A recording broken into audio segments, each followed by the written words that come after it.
Luggage counter है वो आपको 15 रुपीज़ पर डे के हिसाब से एक खजूर और कुछ बदलाव हुआ 2007। तो फिर हम वापस 1:30 बजे की ट्रेन पकड़ के यहाँ पे पांड्या साम्राज्य की राजधानी हुआ करता और चमेली के फूलों के लिए इस भव्य समारोह का आयोजन होता है।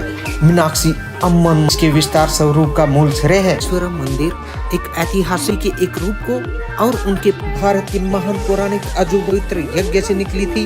इस यज्ञ को मलय ध्वज जहाँ आज का भव्य टैक्सी का वेट करते हुए, और ये रात को फेरी निकल रही थी। हमारा room number 304। AC waiting hall आपको 10 रुपीज़ पर हावर एंड जो लगेज काउंटर है वो आपको 15 रुपीज़ पर डे के हिसाब से एक पर बैग मिल जाएगा। और यहाँ पे ये हैं सारी ट्रेन्स जो रामेश्वरम से चलती हैं और जो रामेश्वरम में आती हैं। सो ये काफ़ी कन्वीनियंट है जो ये हॉल है। यहाँ पे आपको सारी टॉयलेटरीज़ मिल जाएंगी, बाथरूम्स मिल जाएंगे जहाँ पे आप फ्रेश होके रामेश्वरम जर्नी का स्टार्ट कर सकते हो उसी दिन अगर कोई करना चाहे तो। ये रामेश्वरम का अंतिम रेलवे स्टेशन है, मीन्स भारत का ही अंतिम रेलवे स्टेशन है। रामेश्वरम ये एक टापू है और जहाँ पे भगवान राम का बहुत बड़ा मंदिर है। इसके बाद तो श्रीलंका का ही स्टेशन आता है। इसमें 3 प्लेटफॉर्म हैं और लेकिन ट्रेन्स की काफ़ी फ्रीक्वेंसी है ट्रेन्स की, उसका चार्ट भी आपको दिखा देंगे। और इसके जस्ट निकलते ही अच्छे अकोमोडेशंस हैं, बढ़िया होटल हैं, सुंदर cheap and best one. Pamban island या रामेश्वरम द्वीप की इस पावन धरा को या भगवान राम जी की इस छावनी को हम फिर से प्रणाम करके और मदुरई की तरफ निकल पड़े हैं। और ये बहुत ही सुंदर सीन है। समुद्र के आसपास वैसे जैसे धोरे होते हैं राजस्थान के, वैसे ही धोरों जैसा ये सीन, और जिसमें खजूर के पेड़ बहुतायत में हैं। बहुत ही सुंदर सीन लगता है। इतना मनभावन सीन मैंने कभी नहीं देखा। और अभी थोड़ी देर में ही ये ट्रेन इसी सीनरी को क्रॉस करते हुए पाम्बन ब्रिज पहुंचेगी। और आप देखिए, आप भी इंजॉय कीजिए, कितना सुंदर सीन है। ये रामेश्वरम की वो पावन धरती है, कमाल की ज्योग्राफी है। नारियल ही नारियल, खजूर ही खजूर, और कुछ सैंड-ड्यून्स भी यहाँ दिखाई देते हैं एज यूजुअली जो समुद्र के किनारों पे, समुद्र के नियर बाय दिखाई देते हैं। यहाँ की एग्रीकल्चर अमरनाथ तो पहले भी जा नहीं पाए और द्वादश शिवलिंग का दर्शन करके ही कर तो ना जहाज से भी हेलीकॉप्टर से गया था केदारनाथ आयो आना जाना मिला था। धार्मिक स्थलों पे बिजली भी है, लेकिन बेचारी चला नहीं जा रहा है, बीच में अटक जाती है। किसी भी रेलवे स्टेशन पे जाके वहाँ का रेस्ट रूम ढूंढती है और लास्टली अम्मा के साथ फोटो खींचे मेरी अम्मा, फोटो खींचो अम्मा। दोस्तों, आपने कभी सोचा है कि समुद्र पर कोई पुल बना हो और उस पुल पर आपकी ट्रेन गुजर रही हो? ऐसा सोचना हमें कितना अच्छा लगता होगा। हिंदुस्तान में ऐसा ही एक रेलवे लाइन है जो शिप के आने पर खुल जाता है और शिप क्रॉस होने के बाद वैसे के वैसे क्लोज हो जाता है। पुल की ओपनिंग एंड क्लोजिंग ऑटोमेटिक नहीं, मैनुअली ही है। यह पुल एक खास कैटेगरी में फॉल करता है। जी हाँ, इसे बने 100 साल हो चुके हैं और यह वैसे के वैसा है। आप ठीक समझे हो, यह वही पाम्बन पुल है जो रामेश्वरम को मेन आइलैंड से जोड़ता है। क्या आप जानते हैं, दुनिया इसे सबसे डेंजर लाइन मानती है क्योंकि यह सी वाटर लेवल से जस्ट ऊंचा है। छोटा मोटा तूफान या तेज़ हवाएं चलने मात्र से ही समुद्री लहरें पटरी को टच करती हैं।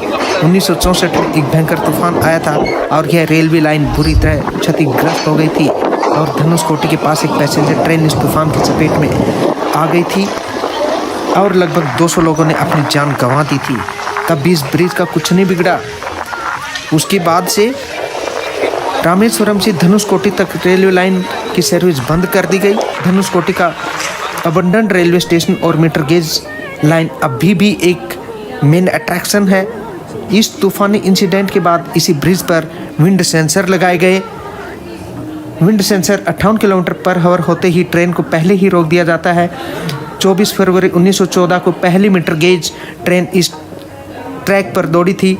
समय के साथ साथ बदलाव हुआ और 2007 में इस लाइन को ब्रॉड गेज में बदल दिया गया। ट्रेन से ब्रिज क्रॉस करते हुए आंखों को चारों तरफ सिर्फ पानी ही पानी दिखाई देता है और ऐसा प्रतीत होता है कि ट्रेन पानी पर चल रही है। आखिर ऐसा क्यों? क्योंकि इस ब्रिज की चौड़ाई सिर्फ 1 मीटर है और यह 2.5 किलोमीटर लंबी है। यदि आप तमिलनाडु घूमने का प्लान कर रहे हैं तो इस ट्रिप का यानी पाम्बन ब्रिज का पुल जरूर देखें, वरना आपकी ट्रिप आपको खुद पे खुद ही अधूरी लगेगी। सुबह तो हम सीधे रामेश्वरम पहुंच गए थे। हमें पता नहीं था कि माना मुद्रई से डायरेक्ट मुद्रई जा सकते हैं, लेकिन हमारा प्लान तो मुद्रई जाने का ही था आज। तो फिर हम वापस 1:30 बजे की ट्रेन पकड़ के यहाँ पे माना मुद्रई जंक्शन पे आए हैं और यहाँ से 50 किलोमीटर की दूरी पे मदुरई है और वहाँ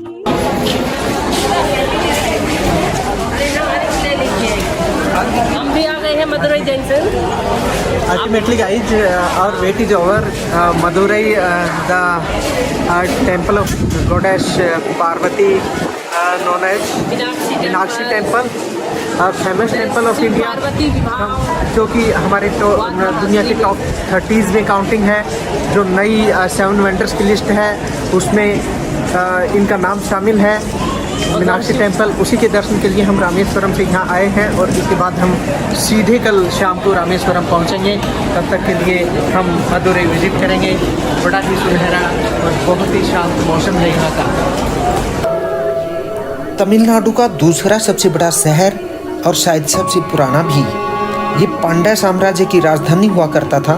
13वीं सदी में अपने चरम पर पांड्या साम्राज्य श्रीलंका तक फैला था।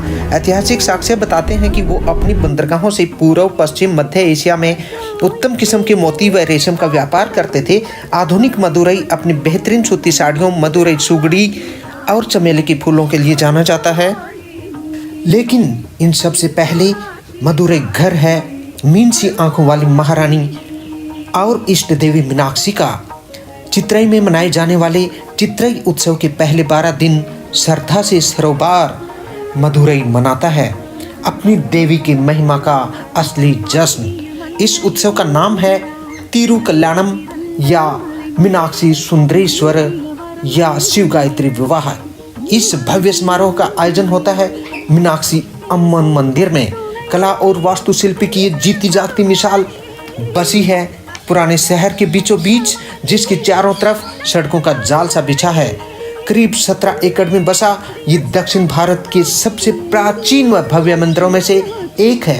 ये जगह इतनी पुरानी है कि मंदिर का शुरुआती इतिहास किसी को भी ज्ञात नहीं है। मंदिर में बने कई भवन अलग अलग काल के हैं, जिनमें सुंदरेश्वर और मीनाक्षी के पुण्य स्थल सबसे प्राचीन माने जाते हैं। इनका निर्माण करीब 800 साल पहले पांड्या राजा कुलशेखरा ने बनवाया था, लेकिन 14वीं शताब्दी में राजनीतिक उथल पुथल का असर इस मंदिर पर भी हुआ। ज़्यादातर हिस्से दिल्ली के हरामी मुल्ला सुल्तान अलाउद्दीन खिलजी की फौज ने नष्ट कर डाले। फिर कई सदियों तक राजा और धनवान सरप्रस्तु इसकी पुनर्निर्माण और विस्तार करवाते रहे, लेकिन इसके विस्तार स्वरूप का मूल श्रेय है 16वीं शताब्दी नायक अरुलमिगु मीनाक्षी सुंदरेश्वर मंदिर एक ऐतिहासिक हिंदू मंदिर है जो वेगई नदी के दक्षिण तट पर स्थित है। यह देवी मीनाक्षी पार्वती के एक रूप को और उनके पति सुंदरेश्वर शिव के एक रूप को समर्पित है। यह मंदिर पांडलपेत्रा स्थलम में से एक है। पांडलपेत्रा स्थलम भगवान शिव के 275 मंदिर हैं। मंदिर में प्रतिदिन 6 बार पूजा कैलेंडर होता है। प्रत्येक में मीनाक्षी और सुंदरेश्वर दोनों के लिए अभिषेक, अलंगाराम, भोजन प्रसाद, दीपा अर्धनाई नामक 4 अनुष्ठान शामिल हैं। मंदिर में प्रवेश करने से पहले मंदिरों की दक्षिणावृत्त परिक्रमा करते हैं। मीनाक्षी के दर्शन पहले, फिर सुंदरेश्वर के दर्शन होते हैं। भारत के महान पौराणिक अजूबों में से एक है ये मंदिर। यह भारत के सबसे बेस्ट आइकॉनिक प्लेसेस में से एक है। मीनाक्षी 3 साल की लड़की के रूप में एक पवित्र यज्ञ से निकली थी। इस यज्ञ को मलय ध्वज पांड्या नामक राजा अपनी पत्नी कंचन मलाई के साथ कर रहा था। क्योंकि शाही दंपति की कोई संतान नहीं थी, इसलिए उन्होंने भगवान शिव से एक पुत्र प्राप्ति के लिए अनुरोध किया। लेकिन उनकी गड़बड़ के कारण एक 3 स्तन वाली पवित्र लड़की उस यज्ञ से उतरी। जब मलाई ध्वज और उसकी पत्नी ने इस असामान्य स्थिति पर चिंता व्यक्त की तो एक दिव्य आवाज में लड़की की शारीरिक स्थिति पर ध्यान न देने का आदेश दिया। उन्हें ये भी बताया गया कि लड़की का तीसरा स्तन उसके भावी पति से मिलते ही गायब हो जाएगा। राहत की सांस लेकर राजा ने उसका नाम मीनाक्षी रखा। कुछ ही समय में उसे अपना उत्तराधिकारी घोषित कर दिया। मीनाक्षी ने पवित्र शहर मदुरई पर शासन किया और पड़ोसी राज्यों पर भी कब्जा कर लिया।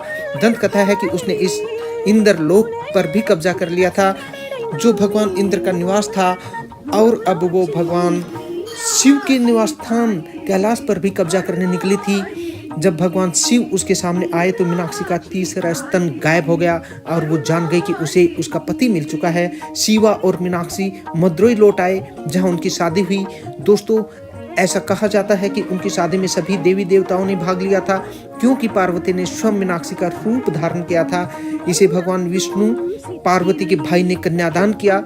आज भी इस शादी समारोह को हर साल चिद्दिराई के रूप में मनाया जाता है, जिसे तिरुकल्याणम यानी भव्य शादी के रूप में भी जाना जाता है।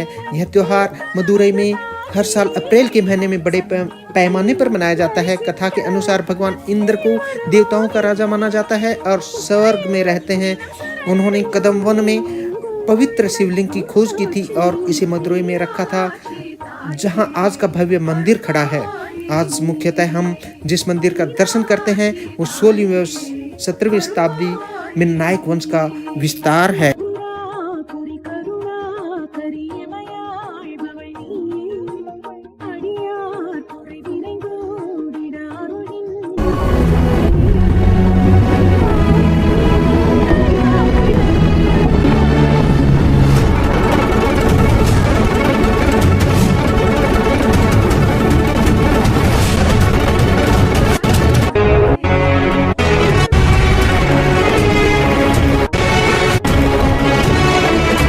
टेम्पल के दर्शन करने के बाद टैक्सी का वेट करते हुए, और ये रात को फेरी निकल रही थी, इसके भी दर्शन हमें हो गए।